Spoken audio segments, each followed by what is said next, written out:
गतिविधियां मेरे ही कारण संपन्न हो रही हैं। उन सभी गतिविधियों में मैं ही समाहित हूँ, मेरे कारण ही समस्त गतिविधियां हो रही हैं। हम अपने शरीर से जो भी कार्य कर रहे हैं उस कार्य के पीछे क्या है? प्रभु की ही शक्ति है, वही अपराशक्ति है जो हमारे शरीर का संचालन कर रही है। हम अनेक प्रकार के जो कार्य संपादित कर रहे हैं वो सारे कार्य प्रभु के द्वारा ही संपादित हो रहे हैं। इस सर्वव्यापकता को हमें जानना चाहिए कि संसार की समस्त गतिविधियां जो कुछ भी हलचल प्रकृति में दिख रही है, इस हलचल में क्या क्या शामिल है? सारी गतिविधियां, चिड़ियों का चहकना, विभिन्न प्राणियों की विभिन्न प्रकार की आवाजें जो हम सुन रहे हैं, विभिन्न प्राणियों द्वारा किए गए जो कार्य हैं, मनुष्यों द्वारा किए गए सतोगुण से संबंधित कार्य, रजोगुण से संबंधित कार्य या तमोगुण के भी कार्य, जो भी कार्य हो रहे हैं उन सब की शक्ति के पीछे ईश्वर ही है। तो इस प्रभु की सर्वत्रता को, प्रभु की सर्वव्यापकता को हम पुनः एक गीत के माध्यम से जानेंगे। गीता में जो सर्वव्यापकता है, जो सर्वव्यापकता को बताया गया है, इसी को एक गीत के माध्यम से हम पुनः जानना चाहेंगे। इस गीत को आप भी गाइएगा। हम अक्सर एक ही हमारे शरीर की, हमारे मानसिक अवस्था एक जैसी नहीं रहती। कभी हम व्यथित होते हैं, दुखी होते हैं, कभी सुख से जीवन यापन करते हैं। अनेक प्रकार की स्थितियां हमारे मन में आती हैं। सुख और दुख का भाव हम महसूस करते हैं। तो चाहे सुख हो चाहे दुख हो, इन दोनों ही स्थितियों में हमें भगवान कृष्ण के कीर्तन करना चाहिए, गायन करना चाहिए, स्मरण करना चाहिए। इस गीत में ये भाव समाये। प्रभु आज फिर एक गीत लेकर कुछ कदम आगे बढ़ा हूँ। प्रभु आज फिर एक गीत लेकर कुछ कदम आगे बढ़ा हूँ। कठिन राहों से गुजरता,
चंदा के शीतलता तुम हो, राजी शीतलता तुम हो, सूरज की गर्मी आती हो, सूरज की गर्मी आती हो, धनवान का धन, बलवान का बल, धनवान के गुण में आती हो।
हरि व्यापक सर्वत्र समाना।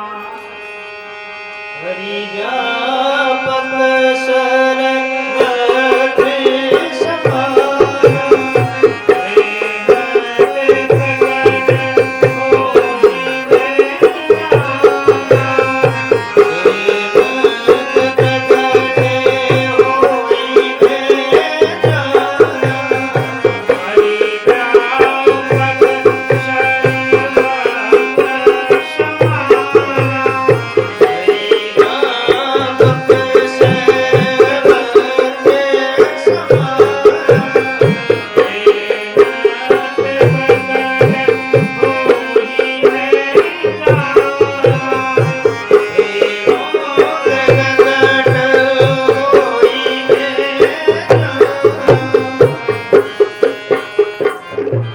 रामचरितमानस में और गीता में दोनों ही महान ग्रंथों में प्रभु की सर्वव्यापकता को इसी प्रकार से वर्णित किया गया है।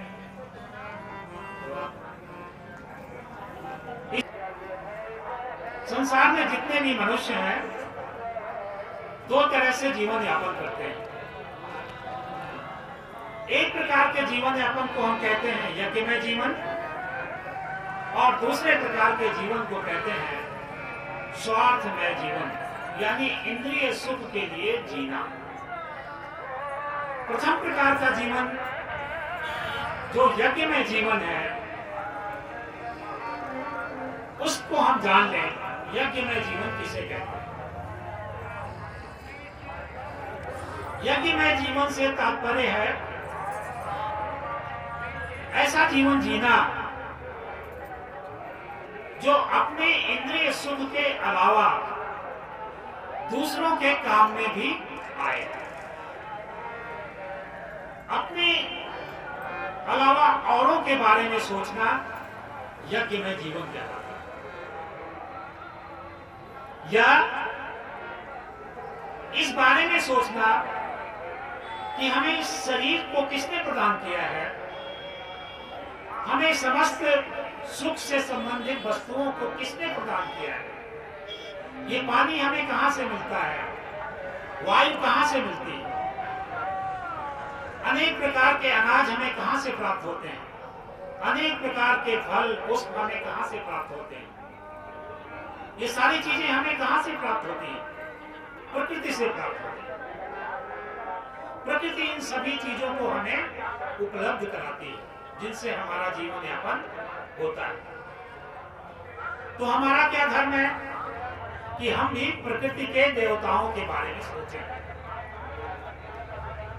इस प्रकृति के पीछे देवताओं की उपलब्धि, देवताओं के कारण ही हमें ये सारे पदार्थ प्राप्त होते हैं जिनसे हम अपना जीवन यापन करते हैं।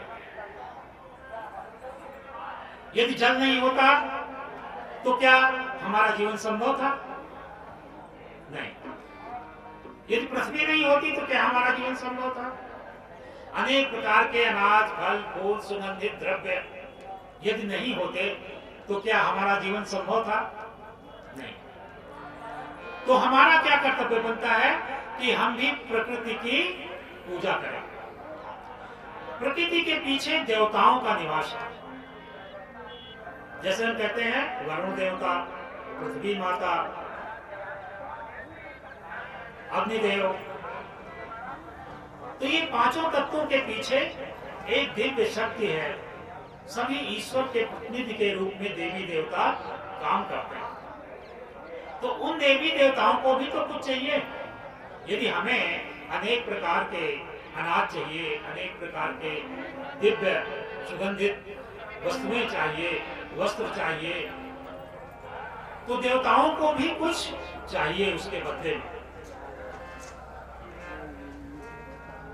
हम देवी देवताओं के लिए सोचें और देवी देवता हमारे बारे में सोचें, ये प्रकृति का नियम है। देवताओं को क्या चाहिए? हमें यदि अनाज चाहिए तो कहते हैं देवता गंध के प्रेमी होते हैं, ग्रास के नहीं। ग्रास किसे चाहिए? ग्रास माने स्थूल चीज, अनाज इत्यादि, ये हमारा भोजन है। तो देवताओं का भोजन क्या है? खुशबू, जो स्मेल आती है, जो खुशबू है, वो देवताओं का भोजन है। तो हमारा क्या कर्तव्य है कि हम अनेक प्रकार की सुगंधि देवताओं को अर्पित करें। पृथ्वी के पीछे जो देवता है, प्रकृति के देवी देवता हैं, जल देव, अग्नि देव, वरुण देव, आकाश देव, ये सभी देवता हैं प्रकृति के। इस प्रकृति के पीछे देवताओं का वास है, वो उनके प्रतिनिधि हैं, तो उनको भी हमें कुछ अर्पित करना चाहिए। गीता में भगवान कृष्ण ने इसी तथ्य को अध्याय 3 में श्लोक नंबर 5, 6, 7 में इसका वर्णन किया है।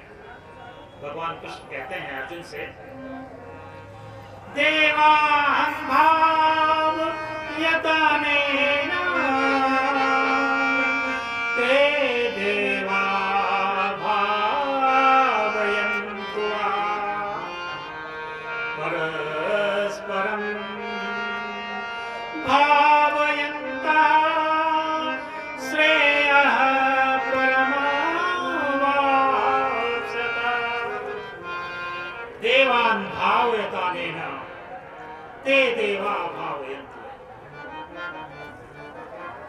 देवता हमें अनेक प्रकार की वस्तुएं प्रदान करते हैं प्रकृति के माध्यम से।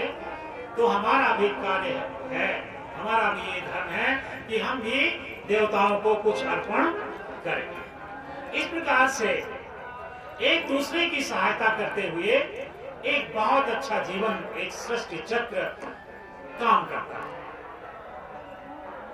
भगवान आगे कहते हैं अपने श्लोक में,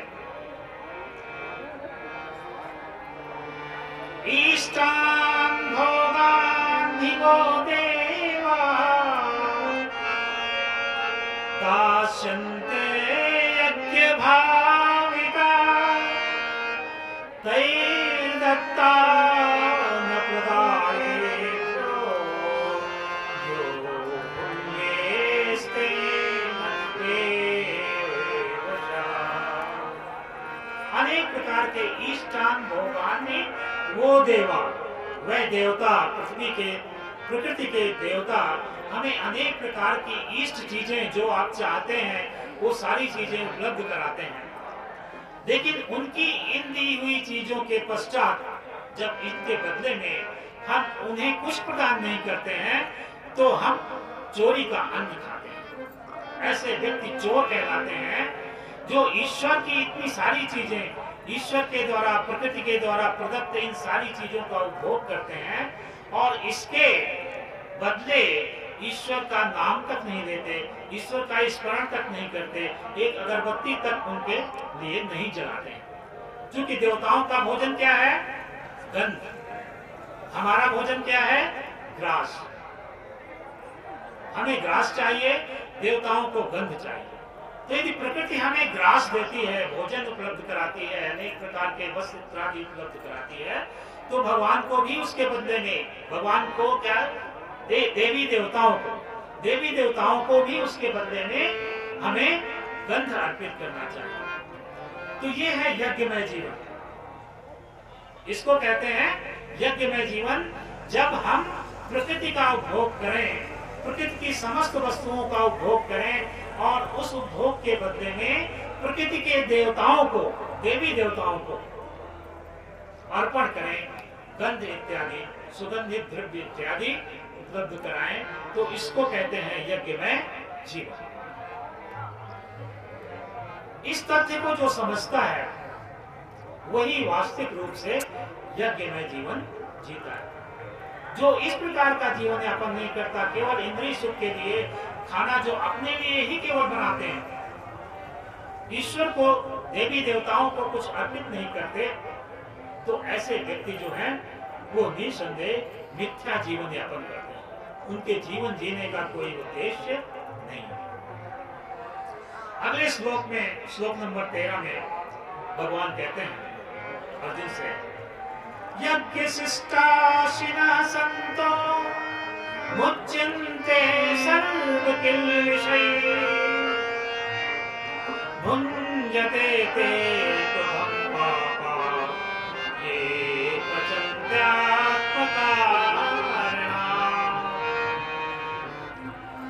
यज्ञ करने के पश्चात यानी सुगंधित दिव्य इत्यादि चीजों के अर्पण के पश्चात जो भोजन करते हैं वो वास्तव में सही जीवन यापन करते हैं।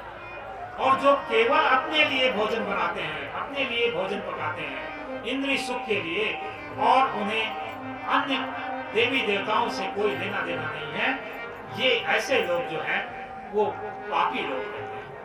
उनको क्या कहते हैं? ऐसे लोग पापी होते हैं और घोर नरक में निवास करते हैं। तो यज्ञ में जीवन जीना बहुत आवश्यक है। जब भी हम खाना खाएं तो उस खाने से एक दिव्य सुगंध उत्पन्न होती है, तो उसको हमें अर्पित करना चाहिए भगवान को, ईश्वर को, प्रकृति के देवी देवताओं को। ये जीवन यज्ञ में जीवन कहलाता है। हमारे सारे कार्य यज्ञ में होने चाहिए।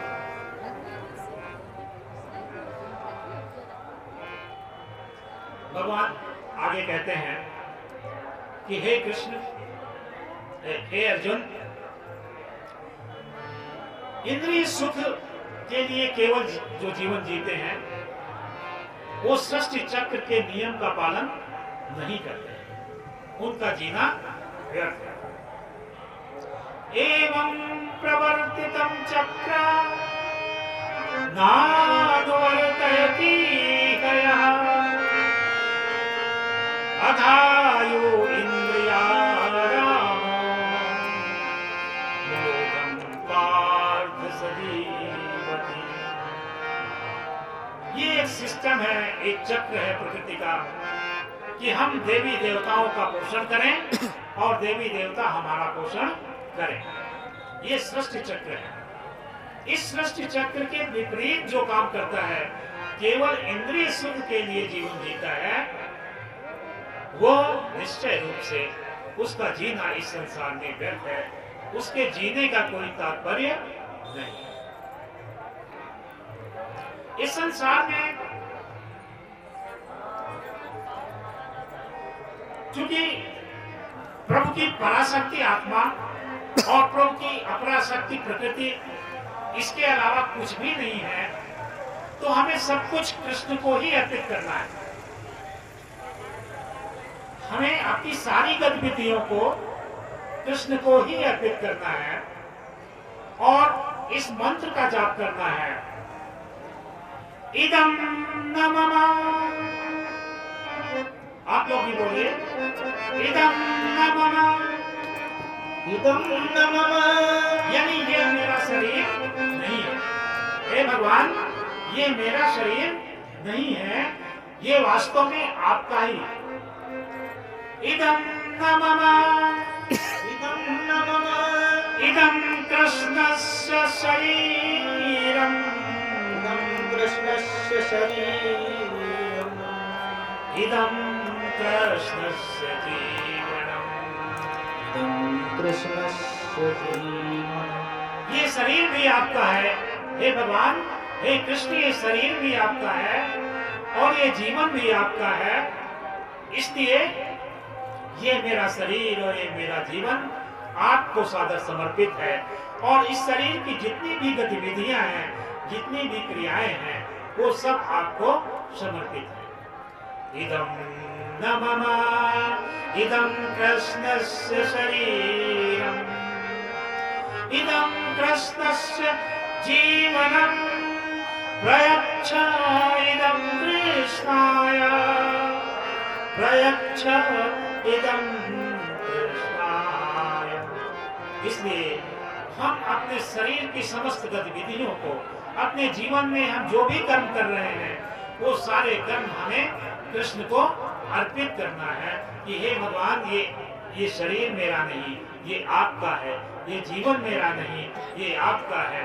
और ये शरीर की सारी गतिविधियां जो भी मैं करता हूँ, ये समस्त कर्म आपके लिए समर्पित है। ऐसा जो सोचता है वही वास्तव में कृष्ण का भक्त है। भगवान का भक्त कौन है? सोचे और ये जाने, ये चिंतन करे कि वास्तव में ये जो शरीर है ये भगवान कृष्ण का ही दिया हुआ शरीर है, भगवान कृष्ण का ही है, कृष्ण के लिए ही है और कृष्ण के लिए इसे मैं समर्पित करता हूं। इसको कहते हैं निष्काम कर्म करना। इस प्रकार की भावना कि ये शरीर मेरा नहीं, हे भगवान आपका दिया हुआ है, हे कृष्ण आपका दिया हुआ है, इसलिए ये शरीर आपका ही है और मेरे शरीर की गतिविधियां भी आपकी ही हैं, इसलिए मैं आपको इसे अर्पित करता हूं और समस्त मेरी गतिविधियां आपके लिए अर्पित। एक इंग्लिश में एक प्रोवर्ब आती है, A true instrument of God is he who has surrendered all his will in the great will of God. एक सच्चा ईश्वर का भक्त वो है, एक सच्चा कृष्ण का भक्त वो है जिसने अपनी सभी इच्छाओं को कृष्ण की इच्छाओं में समाहित कर दिया हो। हमारी इच्छाएं होती हैं कुछ, हम अपनी इच्छाओं से में जीते हैं। हमें चाहिए क्या वास्तव में? हमारी अपनी कोई इच्छा नहीं है। हे ईश्वर, ये सब मैं अपनी सभी इच्छाओं को आपकी महान इच्छा में अर्पित करता हूं। सच्चे भक्त की यही परिभाषा है, जिसने अपनी समस्त इच्छाओं को ईश्वर की महान इच्छा में मिला दिया हो, उसको कहते हैं सच्चा भक्त। ये हमें सोचना है, ये हमें जानना है, ये हमें चिंतन करना है। इस संसार में हमें जो भी दिख रहा है वो सब कुछ पदार्थ है, द्रव्य है, पदार्थ है। इस पदार्थ से श्रेष्ठ कौन सी चीज है? हमारे शरीर में स्थित इंद्रियां। पदार्थ से ऊंची श्रेणी किसकी है? इंद्रियों की। इंद्रियों से ऊंची श्रेणी किसकी है? मन की। और मन से ऊंची शक्ति कौन सी है? बुद्धि। और बुद्धि से भी ऊंची शक्ति कौन है? आत्मा। हम आत्मा के बारे में तो कभी सोचते ही नहीं, केवल शरीर के बारे में ही सोचते हैं। लेकिन वास्तव में हम हैं क्या? आत्मा है। आप ये कहते हैं ना कि ये मेरा शरीर है, सभी ये कहते हैं ये मेरा शरीर है। तो ये मेरा शरीर है, ये कौन कह रहा है? आत्मा कह रही है। यानी हमारे शरीर में आत्मा स्थित है, जो कि ईश्वर का ही अंश है। ईश्वर अंश, जीव अविनाशी। हमारी आत्मा ईश्वर का ही अंश है, यानी वो बिल्कुल वैसी ही है जैसे ईश्वर। तो आत्मा के बारे में हम कभी सोचते ही नहीं, केवल शरीर के बारे में सोचते हैं और शरीर के सुखों के बारे में हमारा चिंतन होता है।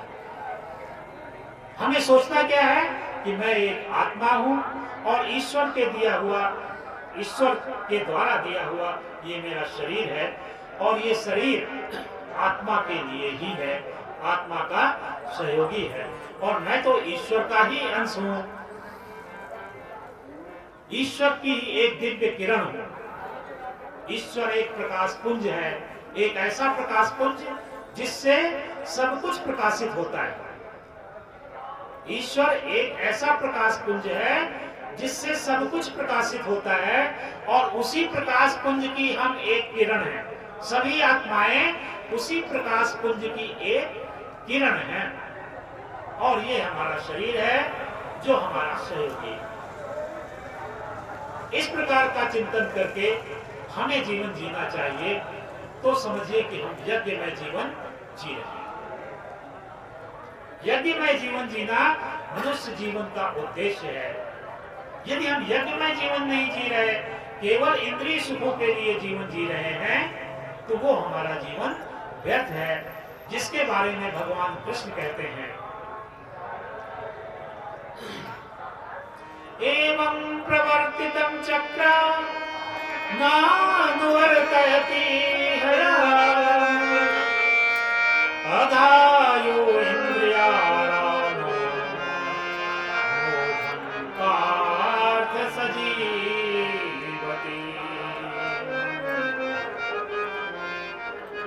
गिरधर गोविंद गोपाला गिरधर गोविंद गोपाला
इसी अध्याय के 16वें श्लोक में कहते हैं, चतुर्विधा भजन्ते मां जनाः सुखितो अर्जुना आर्तो जिज्ञासुरर्थार्थी ज्ञानी च भरतर्षभा। भगवान कृष्ण कहते हैं कि हे पार्थ, हे अर्जुन, मेरी भक्ति करने वाले लोग 4 प्रकार के होते हैं। भक्त 4 प्रकार के होते हैं। पहले प्रकार के भक्त को कहते हैं आर्त। आर्त माने पीड़ित लोग। पहली प्रकार की भक्ति किन लोगों की होती है? जो पीड़ित होते हैं, तो अपनी पीड़ा के शमन के लिए जो भगवान की भक्ति करते हैं उनको आर्त कहते हैं। आर्त जन भगवान का स्मरण करते हैं अपनी पीड़ा के शमन के लिए। दूसरी कैटेगरी के जो व्यक्ति होते हैं वो जिज्ञासु कहलाते हैं। उनके अंदर ये जानने की इच्छा होती है कि ईश्वर तत्व क्या है। ऐसे लोग भी भगवान का स्मरण करते हैं, भगवान को भजते हैं। तीसरे प्रकार के जो भक्त होते हैं अर्थार्थी, यानी अर्थ प्राप्त करने के लिए, धन प्राप्त करने के लिए। ये तीसरी कैटेगरी होती है भक्तों की। और चौथी कैटेगरी जो होती है वो होती है ज्ञानी लोग। तो आर्त, जिज्ञासु, अर्थार्थी और ज्ञानी, ये 4 श्रेणियां होती हैं भक्तों की। और इस भक्ति को कहते हैं प्रयोजन भक्ति। ये वास्तविक भक्ति नहीं है। ये भक्ति क्या है? प्रयोजन भक्ति। किसी कारण से हम भक्ति करते हैं। तो ये 4 प्रकार के भक्तों का भगवान श्री कृष्ण ने इस अध्याय में वर्णन किया है कि प्रयोजन के कारण ही सही, लेकिन मेरा स्मरण ये 4 प्रकार के भक्त करते हैं। वास्तविक भक्ति तो वो होती है जो निष्काम होती है। ये भक्ति क्या है? प्रयोजन भक्ति या सकाम भक्ति। अपने प्रयोजन के लिए हम भगवान की भक्ति करें, इसको कहते हैं सकाम कर्म, सकाम भक्ति। तो ये प्रयोजन भक्ति जो 4 प्रकार की है, इस 4 प्रकार के भक्तों में से अधिकतर लोग होते हैं, लेकिन वास्तविक जो भक्त होते हैं वो निष्काम कर्म से भगवान का स्मरण करते हैं, वो वास्तविक भक्ति कहलाती है। तो ये 2 प्रकार की भक्ति हुई, एक प्रयोजन भक्ति या सकाम भक्ति, और दूसरी प्रकार की भक्ति निष्काम भक्ति जो वास्तविक भक्ति कहलाती है। अब ये पुण्यात्मा जो वास्तविक रूप से पुण्यात्मा है, वो उनकी जो भक्ति होती है वो निष्काम होती है। उनके अंदर ये जिज्ञासा भी होती है कि ईश्वर क्या है, उसने प्रकृति को कैसे बनाया, और इस प्रयोजन के पश्चात उनका मन निष्काम कर्म में लगता है। हमारे अंदर जो जिज्ञासु लोग होते हैं, जिनके अंदर जिज्ञासा होती है, वो किस प्रकार से, वो पुण्यात्माएं किस प्रकार से ईश्वर का स्मरण करते हैं और किस प्रकार से ईश्वर की भक्ति करती हैं, उसको भी एक गीत के माध्यम से हम जानेंगे।